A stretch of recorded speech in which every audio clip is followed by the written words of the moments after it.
Hi, I'm Dave Hall with the Silent Warrior Foundation. We're fast approaching our upcoming Whiskey and War Stories event, and we have a lot of preparations that we're doing for that for Operation Eagle Claw. And we've been exposing you guys to some of the things that we find out in our research, and it seems like that's of interest to a lot of you. So I'm going to take the hands of time and just go back to last year. I found another piece that I think that you guys might find very interesting. During our research for the Son Tay raid, we interviewed quite a few of the POWs and the raiders, and there was several gems of information that popped out that I think you guys would find interesting. And today we're going to look at one specifically that involves Sergeant Major retired Tyrone Adderly. So I'll do this in a sort of a who, what, the 5W, who, what, when, where, why, and how. So the who is Sergeant Major Adderly. The what is a very accurate M79 shot that earned him the Distinguished Service Cross. The when is November 21st, 1970. Where was the Son Tay Prison Camp in North Vietnam. Why was to suppress effective enemy fire. But it's the how that is going to fascinate you. So we're going to take you through, I'll put up the Distinguished Service Cross citation so you can read it for yourself. It's actually mentioned, the M79 shot. And as I was researching this, I asked Tyrone, how did you make that shot? One shot right through the window so accurately and suppress that fire?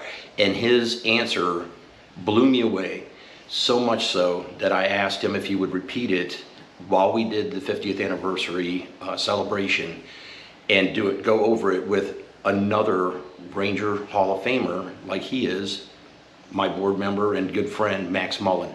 And they sat down and he took them through with an actual M79.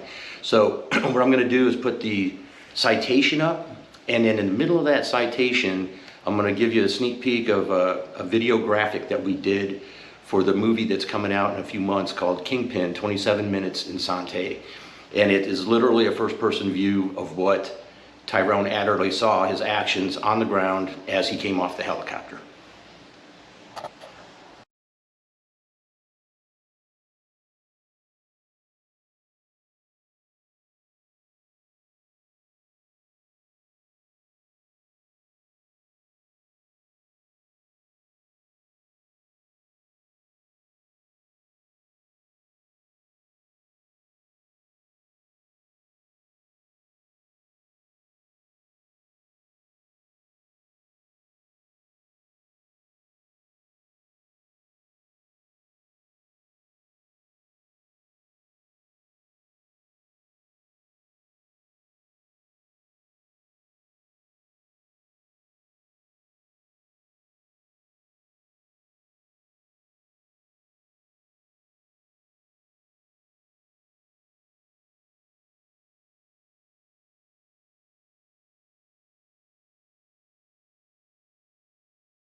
So as I was saying, last November, on the actual 50th anniversary of the Son Tay raid, we kitted up the raiders and some of the POWs.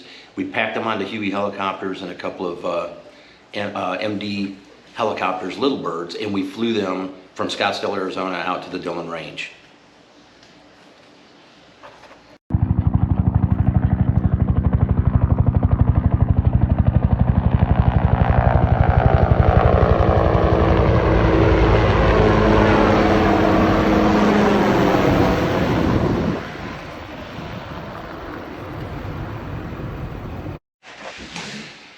So this person you're going to see next is Doug Burns. He's a retired Navy captain. He was an A4C pilot in 1966, was shot down, spent 6.5 years in North Vietnamese prison camp.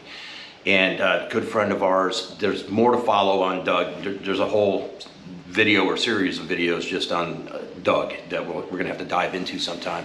But what I want you to see here is, when you see those little birds zooming over, just know Doug's a pilot, and in his 80s, that man was hands on a stick in the right seat in control of that little bird. And rotary wing was not his forte, but he did it, I guess, sometime in his early naval aviation history.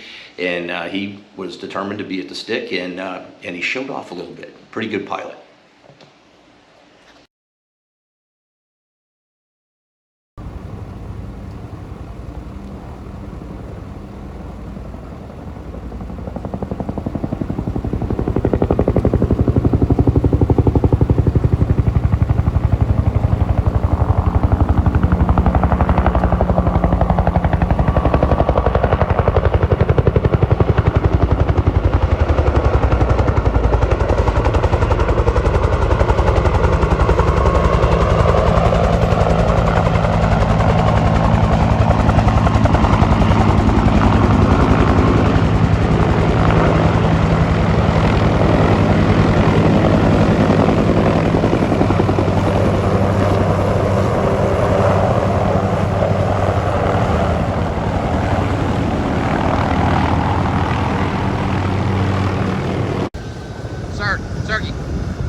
What's up, man? Did you guys enjoy yourselves?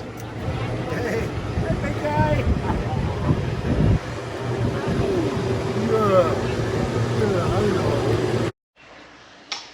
So here you're going to see two Ranger Hall of Famers, Max Mullen and Tyrone Adderly, going over Tyrone's actions during the raid at Son Tay, and particularly how he set up his gear.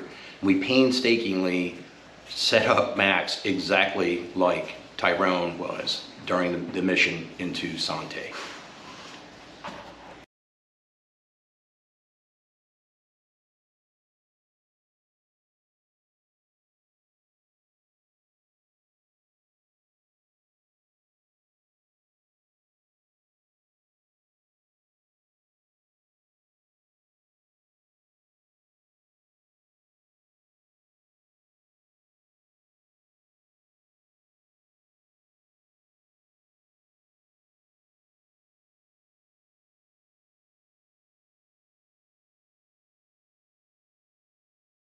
I am Tyrone Adderly. I am a member of the Red Line Security Force for the Son Tay raid, and I'm about to give you a glimpse of an initiative that myself and Gregory McGuire worked at that would allow us to acquire our targets in low visibility and very quickly and rapidly take them under fire. So from here, we'll look at the luminous tape. So what we did, working together, came up with this concept, and I really believe it was Gregory McGuire's idea. But we sit and work through the limits of how to make this applicable in what we needed to do for ourselves. So it's a luminous tape that we put over the graduated scale that where you can slide, except for me, I put the range indicators on that tape, and I don't know if Greg went all the way through with his on the mission, but that's how I did mine, and I put the range indicators on the tape. We knew that during the mission that we would have great illumination.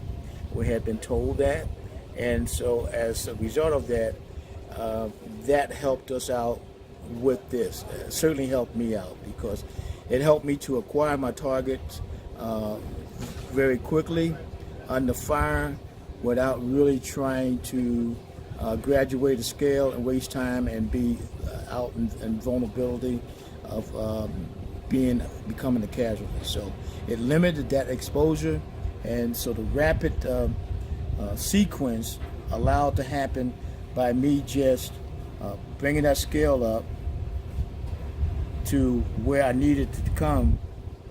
There you go. Just like that, I can catch what I really needed.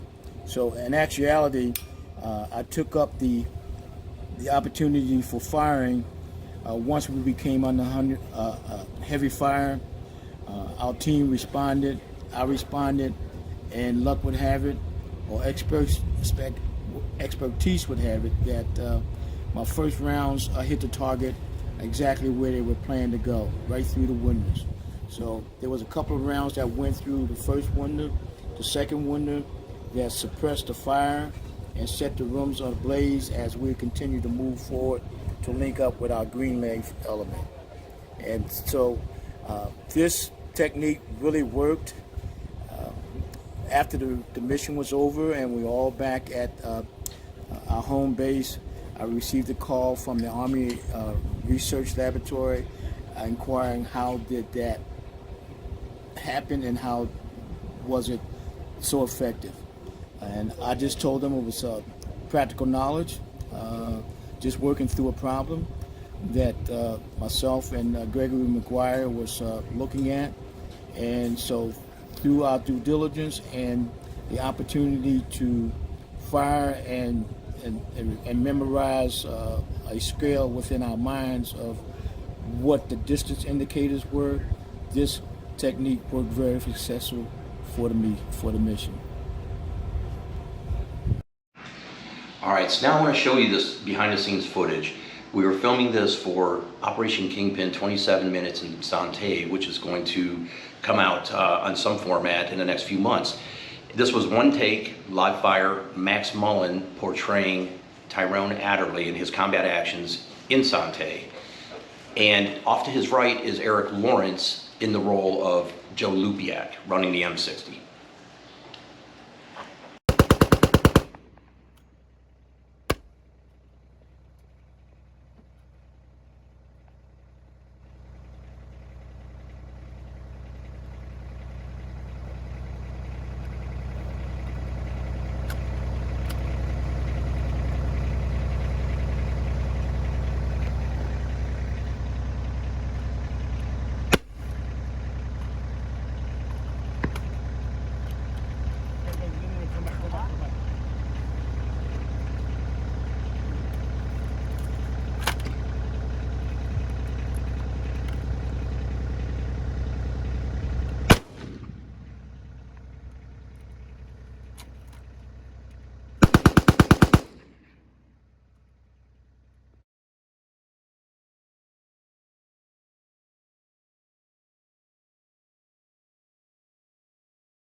Yeah, I hope you enjoyed this video. When I heard Tyrone explain, when I asked him how did he make that shot one time under that stress, and he told me that novel solution of how he practiced and put that luminous tape on there, I was blown away because I carried an M79 in combat in 2005 and I didn't know about that trick. It just seemed to be one of those things that was lost to history. It hadn't been passed down. So I don't want it to be lost to history again. I thought you guys would find it illuminating.